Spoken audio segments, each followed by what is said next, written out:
はい、こんにちは、矢野です。今回は一口食べたら天国に行けるぐらいめちゃくちゃうまいアジを釣りに強風の中アジングに行ってきました。結構風が吹く中でのアジングでしたが、美味しいアジが食べれるように頑張ります。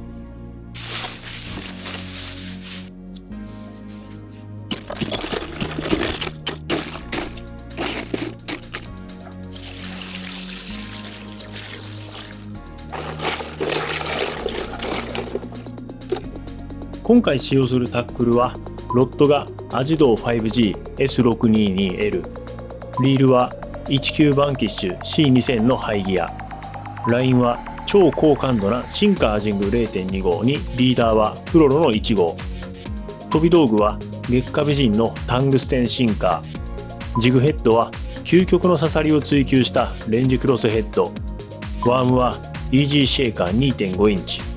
このタックルで超うまいアジを狙っていきます。さあ、そしたら準備ができたのでアジ狙っていきましょう。結構ね、風が強いんで、今回ですね、ちょっとね、ジグヘッド単体では釣りができる状況じゃないので、フリットで探っていきます。で、ちょっと風が弱まったら、ジグヘッド単体に変えたりとか、もっともっと風が強くなるんだったら、重ためのキャロとかフロートで変更して探っていこうと思います。じゃあ行きます。投げて、もう竿をですね、下に下げて、そして極力風の影響を受けないようにしながらレンジを取っていきます。5、10ぐらいからちょっと探っていきます。アクションからの食わせのまで。ちょっとね、風が強いので、リールを巻きながら食わせのまを入れていきます。ちょんちょんちょんと。いやー、風が強い。釣れるかな？アジいるかな？さあ、アクションと食わせの間を交互に入れながら探っていきます。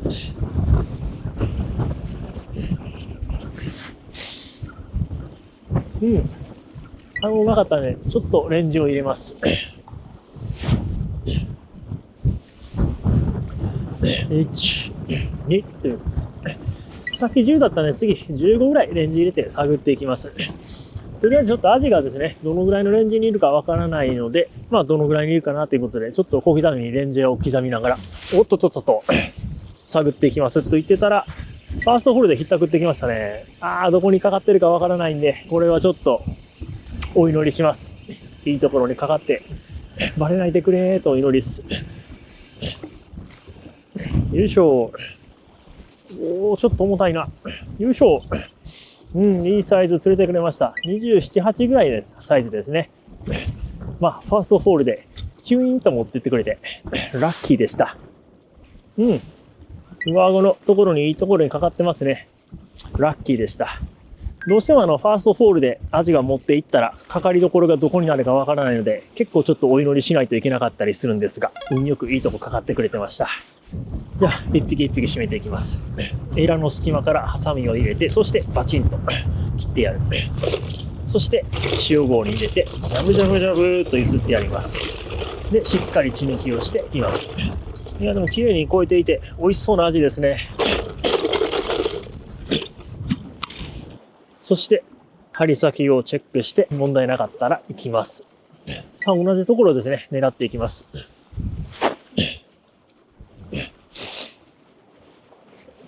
15カウントぐらい。さっきみたいにファーストホールでバララーって持ってくれたら嬉しいんですが、どうかな。よし。で、軽く糸吹けを取って、そして、トントントンとアクション入れて、そして食わせの間で、ちょんちょんちょんと、アクションと食わせの間を交互に入れながら探っていきます。よし。連発。気持ちいいっすね。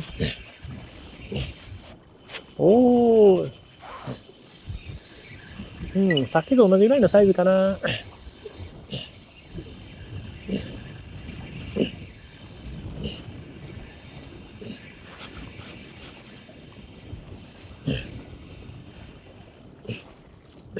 とっとっとっとっと。よいしょ。ちょっとさっきより小さくなりましたが、25、6ぐらいですね。美味しそうなアジです。2匹目釣れてくれました。がっつり上顎、いいとこかかってますね。円髄、エラの隙間からハサミをねじ込んで、そしてバチンと切ってやる。そして血抜きしてやります。さあ、それではいい感じで連発してくれたので、また同じところを狙って探っていきます。投げて着水して、竿を下に下げて15カウント取っていきます。で、ちょっとね、風が強いので、同じところに投げているかどうかっていうのはちょっと怪しいところではあるんですが、できるだけ同じところに投げるように意識しています。で、だいたい15カウント取ったら、ベールを返して、そして、軽く糸吹きを取って、そして、トントントンとアクション。食わせのまま交互に入れていきます。ちょっとね、風が強くて、竿がブレるぐらい風で煽られるんですが、なんとか当たりを取れるようにやっていきたいですね。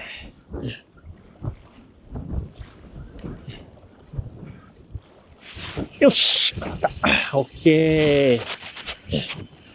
いい感じでコンと食ってくれました。これも同じぐらいかな。ちょっと重たいけど。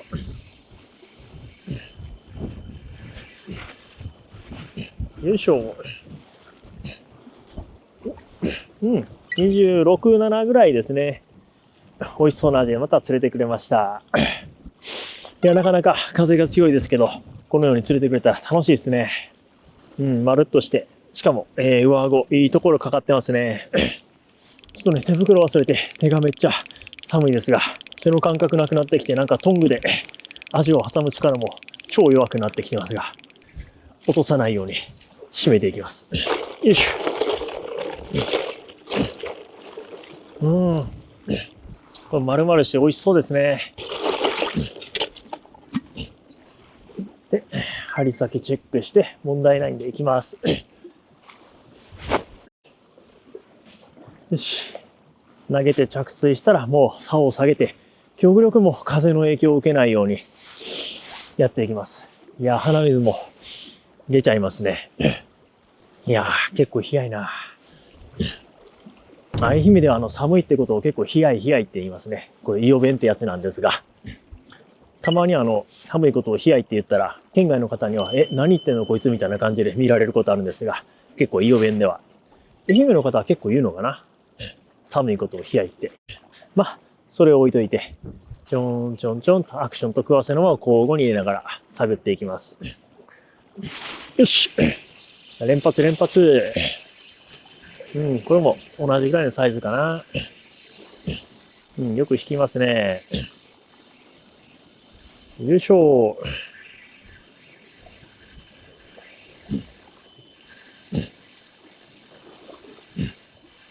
さっきちょっと重たいか。いや、同じぐらいか。よいしょ。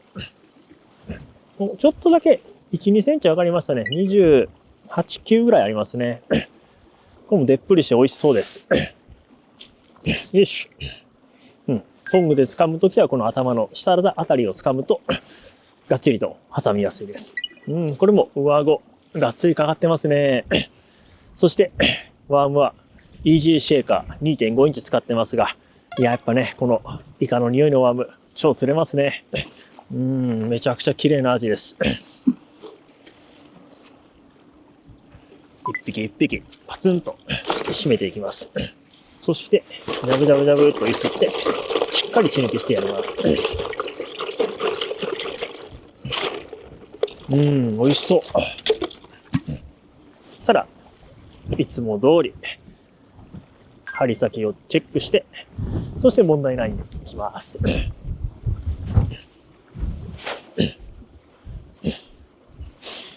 さあ、いい感じでですね、同じところを投げて通すことができたら、連発するという感じですね。ちょっとでも投げるところがずれたりとかしてしまったら、当たりがないといった感じでなっています。ちょっとね、これだけ風が強かったら、同じとこ投げてるつもりでもちょっとずれてしまってね、風でラインが煽られる感じでですね、狙ったレンジまで入っていないということもあるので、ちょっと感覚的な要素がありますが、それでも再現性が出るようにうまくやっていきたいと思います。ちょんちょんちょんとアクション入れて、そして食わせのまま。で、今回ですね、高感度なシンカージング使っています。比重がですね、1.41 あってですね、結構こういった風がある状況でも比重がある分、レンジを取りやすいっていうことで、特にこういったスプリットとか軽めのキャロとか使うときは、このシンカージングとか結構使っていますね。まあこれだけ風が強くてですね、ラインがちょっと煽られてしまいやすい状況ではあるんですが、そんな中でも当たりがですね、取りやすいっていうんで。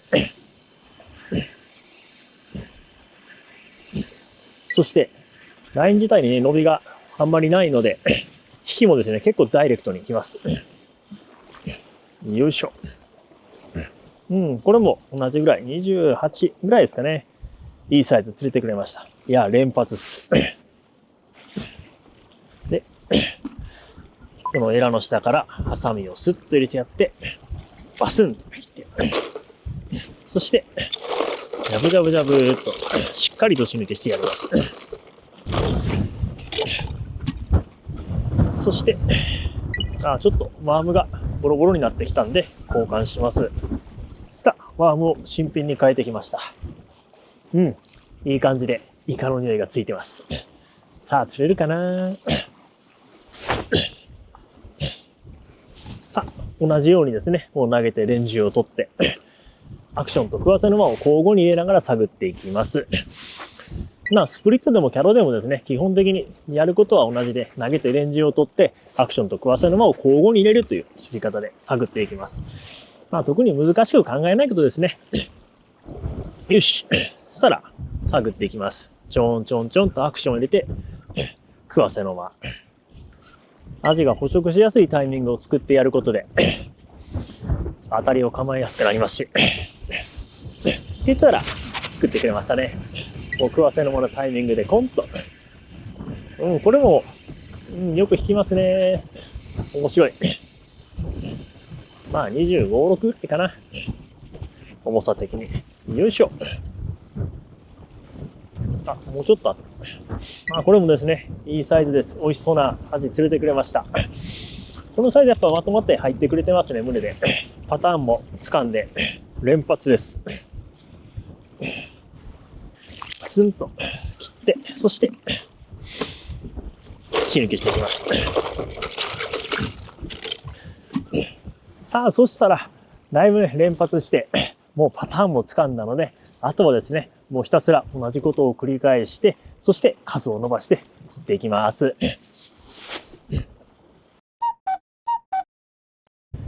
さあ、いい感じでパターン掴んで、あっという間にクーラーが味見山状態になりました。いやー、なかなか圧巻です。サイズもですね、25センチぐらいから29ぐらいまでですね、釣れてくれて、めちゃくちゃ楽しめたので、今日はですね、終わりにして帰りたいと思います。さあ、それでは家に帰ってきました。結構眠いっす。で、全部のアジをさばきたいところなんですが、ちょっとね、さすがに疲れていてお腹も減ってきたので、先にですね、2匹だけいただきたいと思います。で、今回は前から作りたかったレシピがあるので、そちらを料理していきたいと思います。何ができるかはできてからのお楽しみで。さあ、そしたら今回ですね、いただくアジがこちらの2匹になります。で、全部のアジを一気に下処理しておきたいんですが、ちょっとね、疲れているので、先にですね、2匹だけお腹が減ったのでいただきたいと思います。じゃあ、まず最初に2匹ともエラを出していきます。エラはここに指を突っ込んで、ブリッと引っ張って出します。もう1匹も出します。いや、このアジも丸々超えていて、めちゃくちゃ美味しそうですね。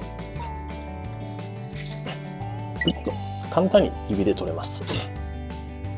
エラ取れました。次は鱗を取っていきます。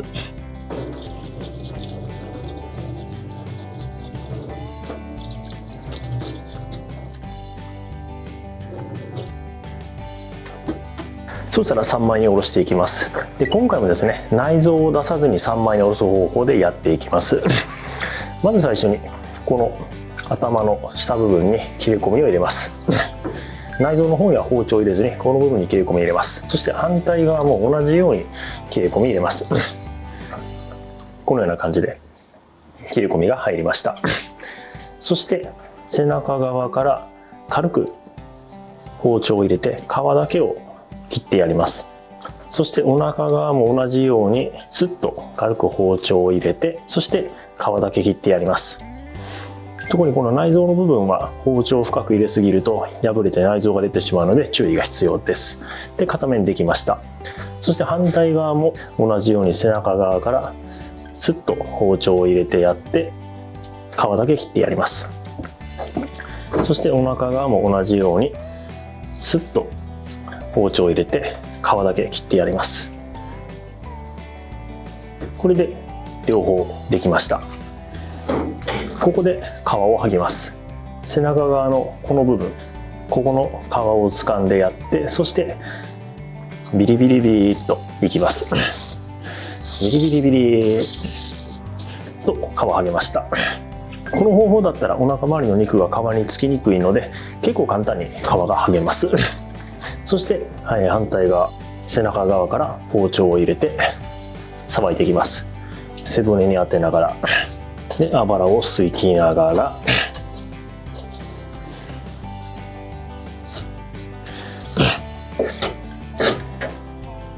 スパッと、そしてこの部分断ち切って三枚おろしできました。内臓も出ずにこのような感じになっています。しかし油めちゃくちゃすごいですね。これ油がお腹周りにめっちゃついてます。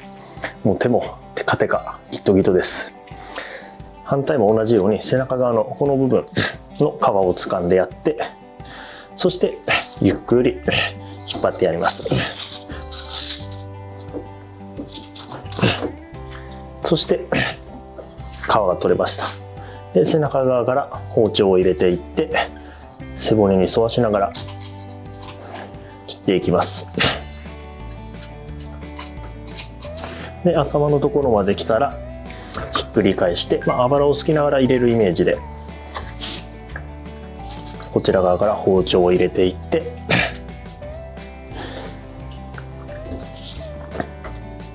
最後はここを断ち切って、そして三枚おろしの完成です。いやー、油がすごい。この味もう内臓脂肪やばいです。手もテカテカ、めちゃくちゃ美味しそうです。で、骨と頭は別で使うのでのけておきます。頭もかぶと割りで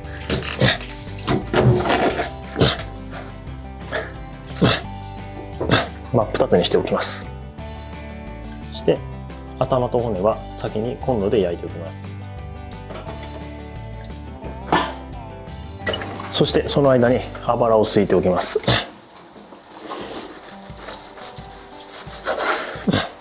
いや、もう内臓脂肪すげえな。これめちゃくちゃ大当たり。間違いなくこれは当たりの答えですね。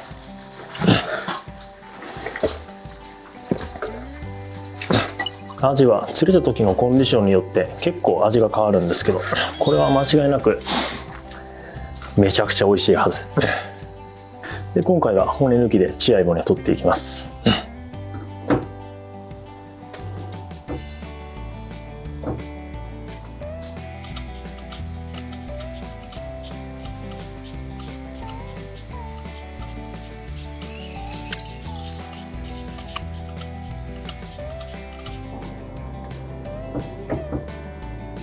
よし、これで全部血合い骨取り終わりました。さあ、いい感じで骨と頭が焼けました。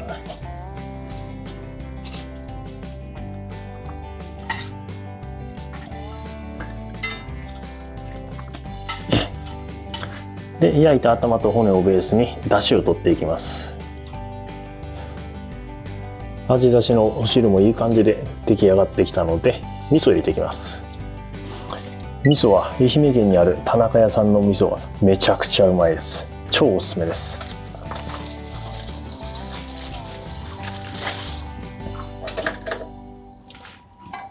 溶いていきます。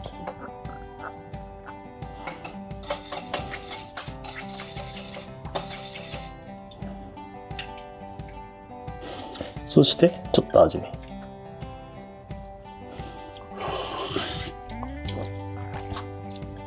あ、うめえ。最高。で、薄く薄く切っていきます。ちょっと僕誕生日に包丁いただいたんですけど、めちゃくちゃ切れますね、これ。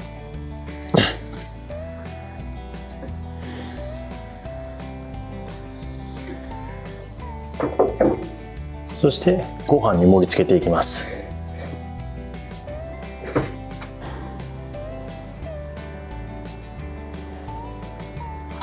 よし、盛り付けできました。もうあと半身はシンプルに刺身でいただくことにします。まあほんとびっくりするぐらい切れます。このぐらい溶けるように自分でもなりたいですね。そしてアジの脂もギトギト。そしてお皿に盛り付けていきます。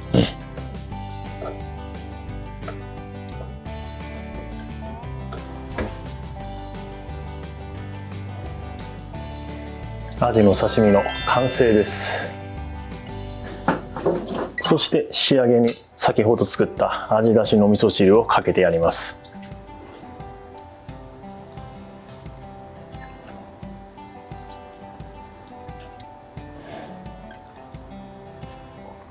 そして仕上げにネギをパーッとかけたら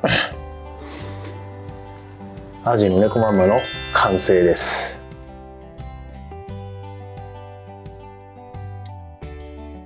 それではいただきます。いやー、どれもめっちゃ美味しそう。まずはアジの猫まんまからいきましょう。いい感じで半分レアになっていてめっちゃ美味しそうです。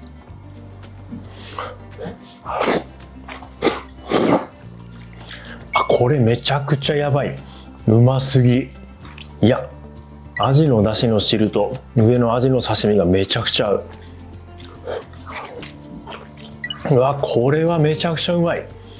大当たり。最高。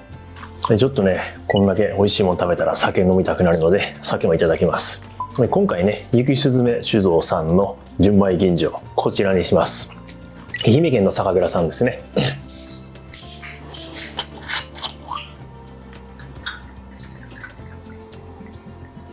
いただきます。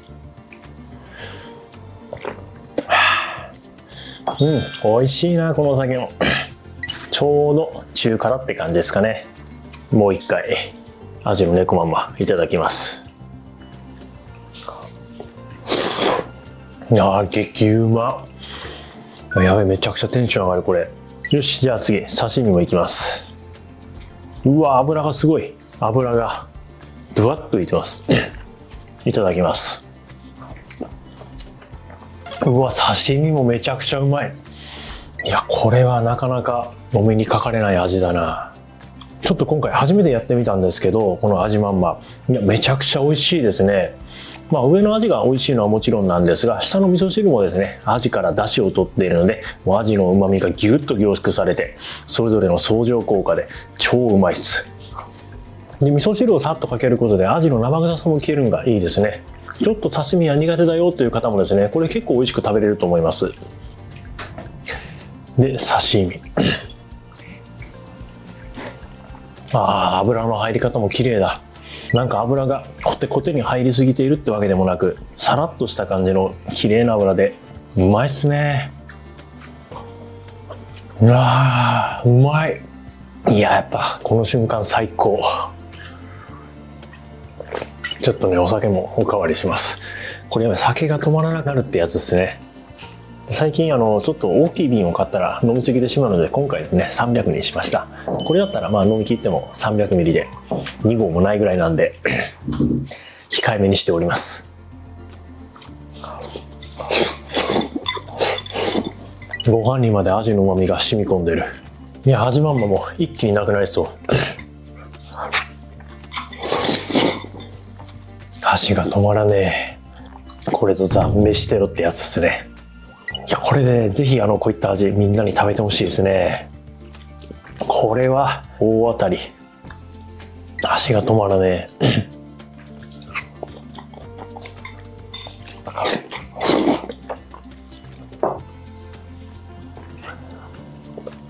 そして仕上げにアジまんまも一気にいただきます。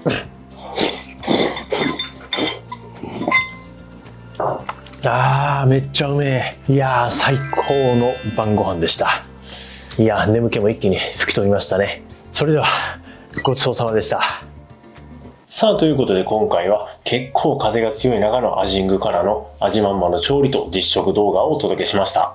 いや結構風が強くて釣りにくかったんですが、そのおかげで人もいなくて撮影もできたし、美味しいアジもたくさん釣れたので良かったです。やっぱりね、風が強くても行ってみるもんですね。安全には十分気をつけないといけないですけどね。で、今回初めて作ったアジまんま、これは超美味しかったですね。もう感動するレベルでした。ご飯にアジの刺身を乗せて、アジの頭と骨で出汁を取った味噌汁をかけて食べる。アジの旨味がぎゅーっと凝縮されて最高にうまかったです。日本酒との組み合わせも最高でした。おかげでちょっと飲みすぎました。今回作った料理は超美味しくてリピートしたいので、また美味しいアジを釣りに行ってきます。さあ、日中の気温も高くなってきて、これからアジの超過が上向く地域も増えてくると思います。ぜひアジングと美味しいアジ料理とうまい酒を楽しんでくださいね。それでは今回の動画は以上になります。最後までご視聴ありがとうございました。最後に、アジングで釣れなくて悩んでいるあなたへお知らせです。ルアー釣り未経験からアジングを始めた僕が累計3万匹以上釣って学んだ初心者でも釣れる型をまとめた電子書籍を作りました。アジング初心者応援企画として概要欄のリンクよりプレゼントしていますので、ぜひご覧ください。